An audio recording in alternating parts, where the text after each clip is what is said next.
warning coming right now, but I figured what better time than to wash the truck in the RV. Just finish up the truck. If you haven't seen that video, check it out.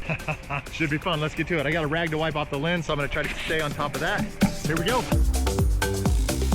All right, just like that, the bag's done. We only got 46, 46. I'm not very good at math. Let's just say 108. I don't even know. And then another 10 feet in the front. Let's say 120 feet we got to wash on this thing.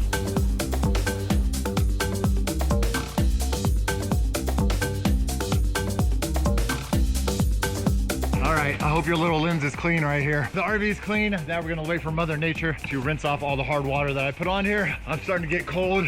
Whenever you see rain outside, take advantage of it and make lemons out of lemonade, I think. I don't know. Let's go inside.